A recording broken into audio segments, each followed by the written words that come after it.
What's going on, hardcores and casuals? Ryu coming at you with hopefully a short review, this time Pokemon Omega Ruby. As you can see, this is the map of Hoenn. It's not too bad. My first oddity about this, though, see all this luscious water you think you can swim into? You really can't. You can to a point, right? But what it doesn't show you on the map is that these little blockades, these little rocks that block you from going these places. And it's not 1, 2, 3, it's like 8, 9, and 10. So you feel more restricted on that, and of course it does it a little bit on purpose, so you have to learn the HM dive. By this point, though, in the generation, considering this is more of a modern Pokemon game, HM's got to go. They take up 2 Pokemon at the minimum to have all of them. You don't really need Flash, so I guess that's a godsend. I caught about 130 Pokemon. That was my plan. I don't plan to catch them all.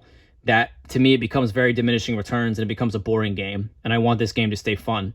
It took me about 26 hours to get to Elite Four, but I spent about 34 to 44 catching the 130 and then beating the Elite Four twice and then doing a bunch of extras. One of the best parts about this game is the Delta episode. It happens right after you beat the Elite Four for the first time.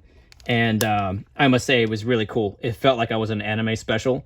There's a lot of twists and surprises. As you can see, I got to level 100 just to handle the Elite Four the second time, which is a lot harder than the first time. It sounds like common sense if you played a lot of Pokemon games.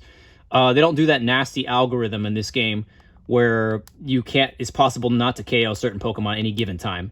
I don't like that algorithm, never have. It kind of takes the fun away from it, but it does pose a challenge for those looking for one. This is not the hardest Pokemon game out there, by far. This is great for casuals, to be honest with you. You can beat it in 26 hours. I mean, there's not more that you can ask for a casual with a Pokemon game. If you're trying to catch them all, though, of course, you're going to jump anywhere from 44 to 100 hours, just depending, right? Anyway, the graphics are really nice. The dynamics are there. There's a lot of nice scenery and movements, and there's a night and day cycle as well, too. Right now, I'm in the particular city. It was more like a mall, if you will. Not trying to spoil too much. Story's great. It weaves you in and out appropriately, which I do appreciate. And I don't know, it feels like a Pokemon journey. I don't know why this game gets hate sometimes. It is very different than the originals.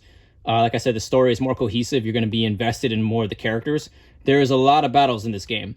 You can literally get through the game without battling everybody. That's how there's enough fight to go around, put it that way, to level up your Pokemon to 100. The one odd thing that bothers me is the vitamin cap off on this game is around 35. That includes the mini games, and the mini games will be right here. As you can see this right here. This is your Pokemon locator. Helps you locate Pokemon much easier. This is kind of a godsend. This needed it from the beginning. And as you can see right here, let's see. Train your Pokemon. Now, this is an X and Y. This is great, but becomes totally useless. Totally useless once you reach certain 30s. And so it's like, wow, I mean, you're just doing it for fluff, but it doesn't level anything up. The cap off is weird. The game is already overpowering. What I don't like, all these mini games, these extras that you'll find right here, become so irrelevant. You can go walk through the game, essentially. Not that well, but you can get OP pretty quickly. Where all these, including Mega Evolution, are almost like they're useless. You can beat the game well off and beat other Mega Evolutions, which is strong Pokemon, which is your classical style because they got rid of that algorithm. What's nice, there's like this little newspaper reporter right here, a journalist and reporters, and they kind of, from time to time, talk about your journey, which is really cool. It's really inviting. It's wholesome. It makes you feel like you're in the world. And I appreciate that. I appreciate people putting me into the story, like really trying to get you into the story. It's captivating, and that's a good thing. That's a good thing for any Pokemon game. Now, like every Pokemon game, the music. Oh my God, the music is beautiful. This is definitely on my top 5 for Pokemon soundtracks.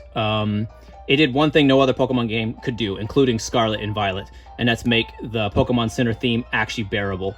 Not to say it's my favorite thing to begin with, but it's actually got a tune to it. It has the same melody, as you can kind of hear right now. It's catchy. It's just not annoying. Not as annoying as the original that you've heard 1,000 times since we played. That's all we played back then, pretty much, one of them. And it's even better than that kind of modern, slightly dance tempo for the Scarlet and Violet. So, off we go.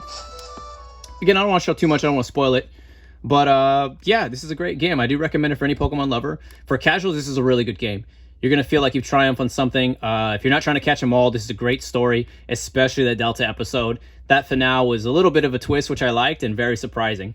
Anyway, so beautiful game, man. I wish the best for everybody. And if you like Pokemon, this is it. If you never played Pokemon, this is a great place to start.